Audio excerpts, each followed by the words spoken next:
Hello guys, my name is Preeti Agarwal और मैं आपको गीता सुना रही हूँ। तो हमने अब तक गीता के 2 अध्याय कंप्लीट कर लिए हैं।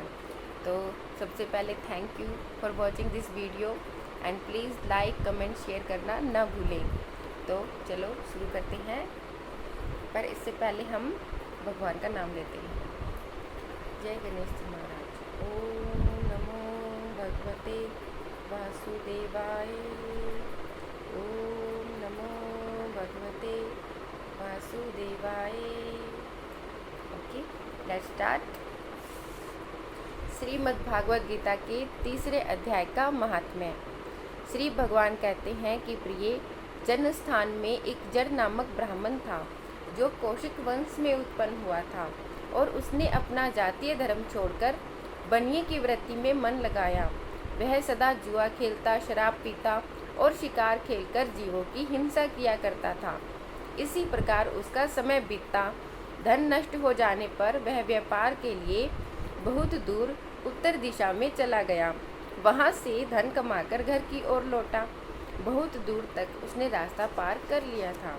एक दिन सूर्यास्त हो जाने पर जब 10 दिशाओं में अंधकार फैल गया, तब एक वृक्ष के नीचे उसे लुटेरों ने धर दबाया और शीघ्र ही उसके प्राण ले लिए। उसके धर्म का लोप हो गया था, इसीलिए वह बड़ा भयानक प्रेत हुआ। उसका पुत्र बड़ा धर्मात्मा और वेदों का विद्वान था। उसने अब तक पिता के लौट आने की राह देखी। जब वह नहीं आए, तब उनका पता लगाने के लिए वह स्वयं भी घर छोड़कर चल दिया। वह प्रतिदिन खोज करता, मगर राहगीरों से पूछने पर भी उसे उनका समाचार नहीं मिलता। उसके बाद एक दिन उसकी एक मनुष्य से भेंट हुई जो उसके पिता के सहायक थे। उससे सारा हाल जानकर उसने पिता की मृत्यु पर बहुत शोक किया। वह बड़ा बुद्धिमान था। बहुत कुछ सोच विचार कर पिता का परलौकिक कर्म करने की इच्छा से आवश्यक सामग्री साथ लेकर उसने काशी जाने का विचार किया।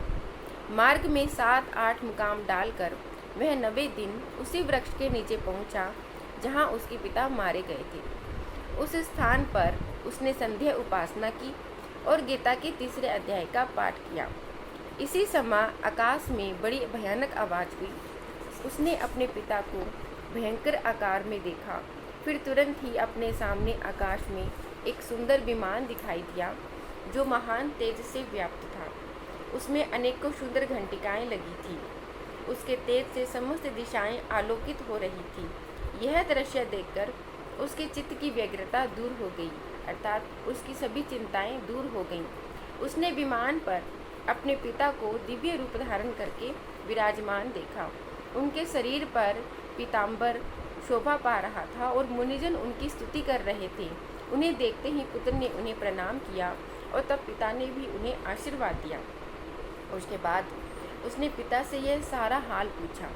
उसके उत्तर में पिता ने सब बातें बताकर इस प्रकार कहना आरंभ किया कि बेटा, देववश मेरे निकट गीता के 3 अध्याय का पाठ करके तुमने इस शरीर के द्वारा किए गए दुस्त्यज, अर्थात जिसे कि त्यागना कठिन हो, ऐसे कर्म बंधनों से मुझे छुड़ा दिया है।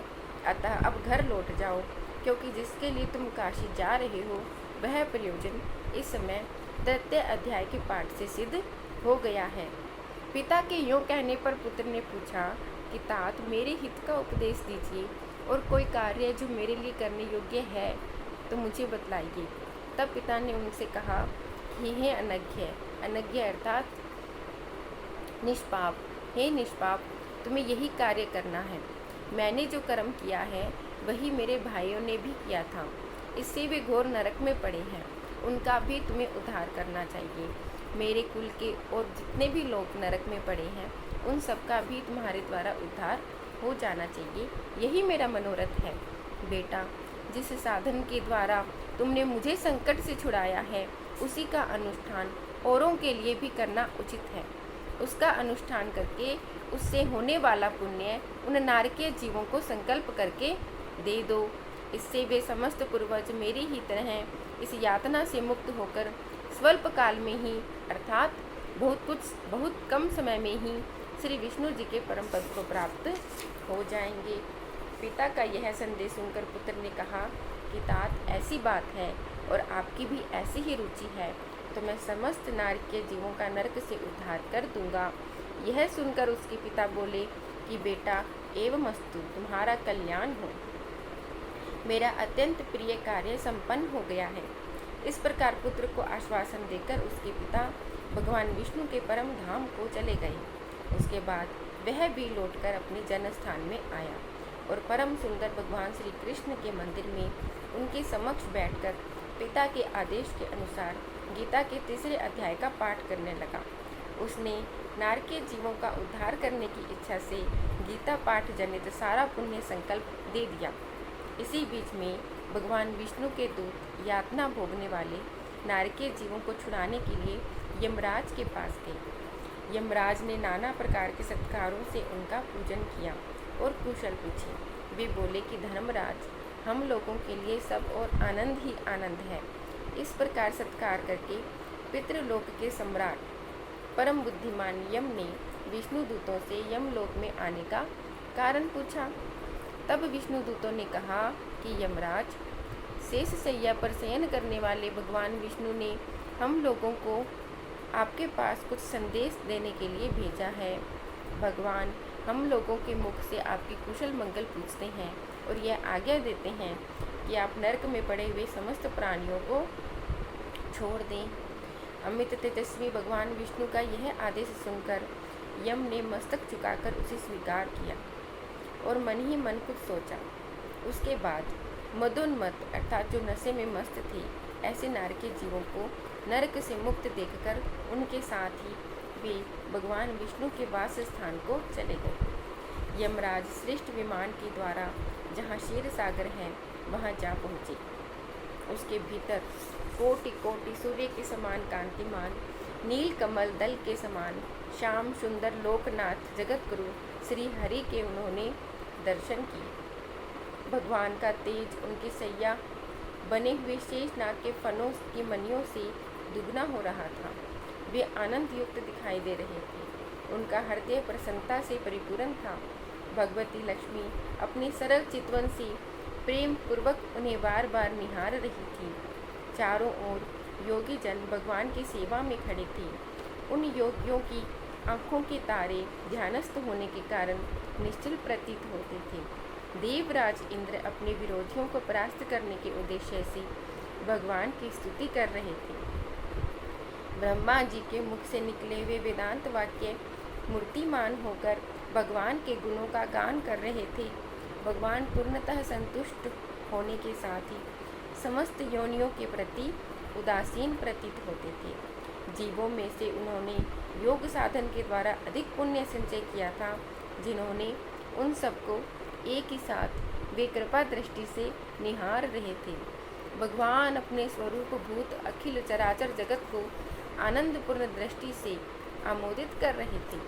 शेषनाग की प्रभा से उद्भासित और सर्वत्र व्यापक दिव्य विग्रह धारण किए नील कमल के सदृश श्याम वर्ण वाले श्रीहरि ऐसे जान पड़ते थे मानो चांदनी से घिरा हुआ आकाश सुशोभित हो रहा हो। इस प्रकार भगवान की झांकी करके यमराज अपनी विशाल बुद्धि के द्वारा उनकी स्तुति करने लगे। यमराज बोले, संपूर्ण जगत का निर्माण करने वाले परमेश्वर, आपका अंतःकरण अत्यंत निर्मल है। आपके मुख से वेदों का प्रादुर्भाव हुआ है। आप ही विश्व स्वरूप और इसके विधायक ब्रह्मा हैं। आपको नमस्कार है। अपने बल और वेग के कारण जो अत्यंत दुर्धुष प्रतीत होते हैं, ऐसे दानवेंद्रों, ऐसे दानियों का अभिमान चूर्ण करने वाले भगवान विष्णु का नमस्कार है। पालन के समय सत्वमय शरीर धारण करने वाले विश्व के आधारभूत सर्वव्यापी श्री हरि को मेरा नमस्कार है। समस्त देहधारियों की पातक राशि को दूर करने वाले परमात्मा को प्रणाम है। जिनके ललाटवर्ती नेत्र के तनिक से खुल जाने पर आग की लपटें निकलने लगती है, उन रुद्र रूपधारी आप परमेश्वर को नमस्कार है। आप संपूर्ण विश्व के गुरु, आत्मा और महेश्वर हैं। अतः समस्त वैष्णव जनों को संकट से मुक्त करके उन पर अनुग्रह करते हैं। आप माया से विस्तार को प्राप्त हुए अखिल विश्व में व्याप्त होकर भी कभी माया से मोहित नहीं होते हैं। माया तथा माया जनित गुणों के बीच में होने पर भी आप पर उनमें से किसी का भी प्रभाव नहीं पड़ता है। आपकी महिमा का अंत नहीं है, क्योंकि आप असीम हैं। फिर आप वाणी का विषय कैसे हो सकते हैं? अतः मेरा मौन रहना ही उचित है। इसी प्रकार स्तुति करते हुए यमराज ने हाथ जोड़कर कहा कि हे जगत गुरु, आपके आदेश से इन जीवों को गुण रहित होने पर भी मैंने इन्हें छोड़ दिया है। अब मेरे योग्य और जो कार्य हो उसे बताइए। उनके यूँ कहने पर भगवान मधुसूदन मेघ के समान गंभीर वाणी द्वारा मानो अमृत रस से सींचते हुए बोले कि धर्मराज, तुम सबके प्रति समान भाव रखते हुए लोगों का पाप से उद्धार कर रहे हो। तुम पर देहधारियों का भार रखकर मैं निश्चिंत हूँ। अतः तुम अपना काम करो और अपने लोक को लौट जाओ। ऐसा कहकर भगवान अंतर्ध्यान हो गए। यमराज भी अपने पुरी को लौट आए।